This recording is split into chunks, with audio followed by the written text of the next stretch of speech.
Hi, I'm really excited to bring this Christ Revealed interview to you. Let's go ahead and jump in. The reason that science that points to a designer is not science but religion is because there's another religion in play. And that religion is called materialism. Mm-hmm.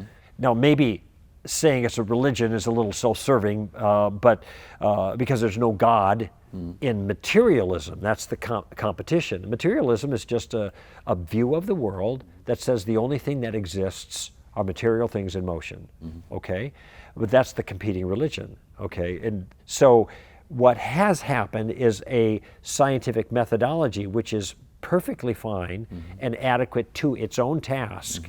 And many Christians have used in the past, like I mentioned. Now it has been hijacked by a different religion called materialism, which says that whatever way you use your methodology is fine as long as it doesn't violate the principles of materialism, okay? As long as your methodology doesn't indicate something that exists that is immaterial, like God, or souls, or something, or even consciousness. I'd say consciousness is I know, see, this is the craziest thing, because Daniel Dennett, one of the new atheists, now he's saying, and you could go to YouTube and look it up, Daniel Dennett, consciousness is an illusion, and there you're going to get the YouTube. He's sitting in his easy chair out on the patio talking all about it, right? Which is crazy. Yeah, the materialists would look at consciousness as just an epiphenomenon of the brain, basically. They might say that, yeah. But this is what Daniel's saying, because an epiphenomena, which would be like a spin-off result of the brain, kind of, would be would still be something. Right.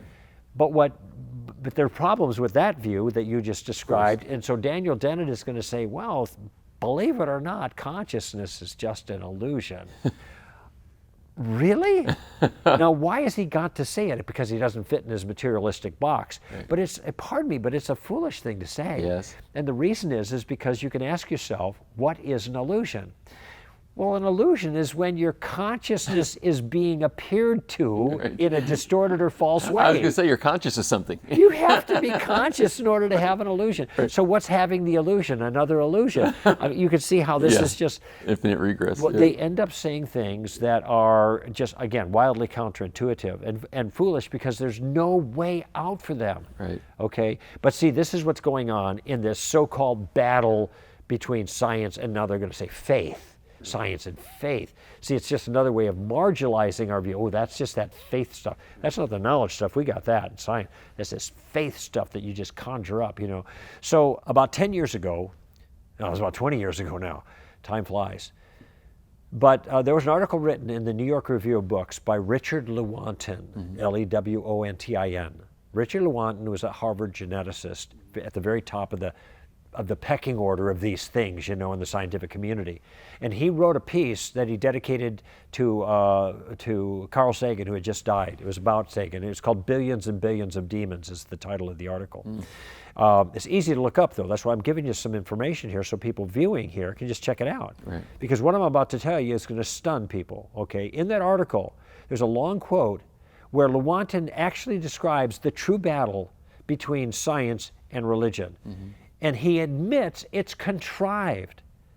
That is, it's not the methodologies of science that require us to come to conclusions that are materialistic, but it's rather our imposed philosophy of materialism, our a priori commitment to materialism is the way he puts it. Right. That means before the evidence is in, that force us to accept what he calls just so stories, or concepts that are beyond common sense or contrary to common sense, because of this commitment. And then his famous line, why rig the game this way?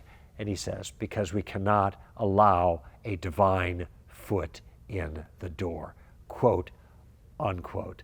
There it is. Richard Lewanton, one of the brightest minds in the business, is admitting to the world that the game is rigged. And he's not the only one who's done that. There have been many more, but his is the most famous example because it's so bold and unapologetic. And he does it before the world, the New York Review of Books. So this is what's going on. There is a conflict, but it has to do with the way science is now arbitrarily defined based on a philosophic commitment that itself is hostile to anything somebody might characterize as religious. Yeah. You let science just do its thing in terms of its general methodology and follow the facts where they lead, follow the evidence where it leads, without this bias, without this external disqualifying element, well, then I think you're going to come up with entirely different answers. And I think the intelligent design crowd has done a really good job in showing how the evidence we have from the natural world, read science here, Yeah. points to a God in lots of powerful ways. So this is all on my side here. When it comes to the science and faith kind of so-called battle, that's all contrived. Yeah. I can go to science and use the evidence of science to bear testimony to the existence of God, which is the same thing that Paul said. We referred to it earlier, Yeah. that everybody has at their disposal the faculties to know that God actually does exist. And now in the scientific age, we have that material in spades. Yes. Because we're so good at looking at the world. So, perfect segue, because you're talking about books.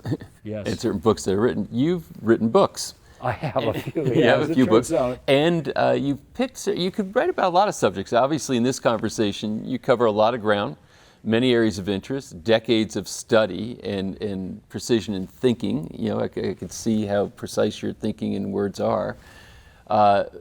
What books did you write, and why did you choose those particular subjects? Well, I've actually written 7 now, and the ones I think that are most important, I'll just talk about 3 because they really fit a particular paradigm.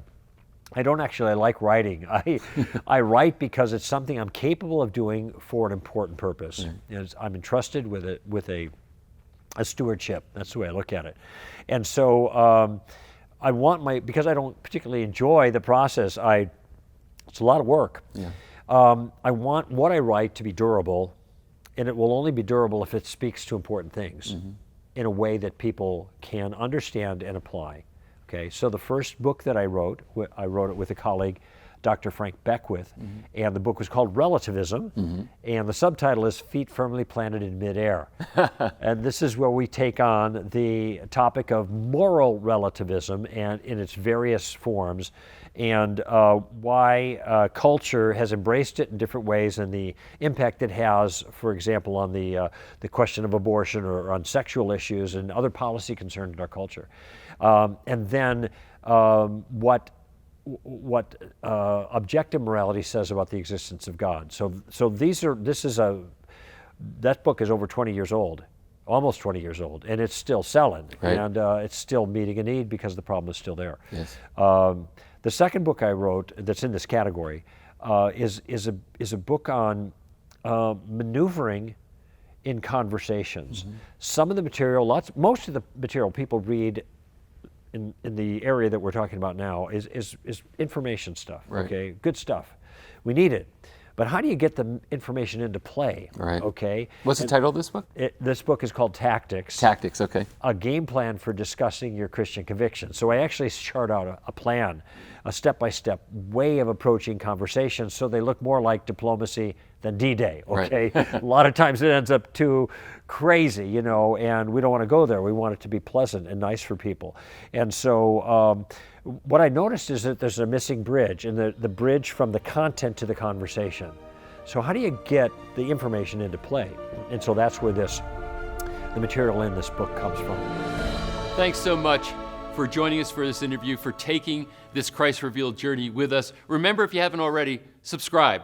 That way you'll get notified about all the new content that's coming down the road. Comment. People want to hear from you, and then maybe you'll encourage somebody else to make a comment. If you did like it so other people know that it's something good for them to watch. And finally, share this. Send links to other people that you know and care about. Cost you nothing but maybe a few seconds of your time, but might have a massive impact on their life. Anyway, really excited to be able to share this information with you. Thanks for tuning in.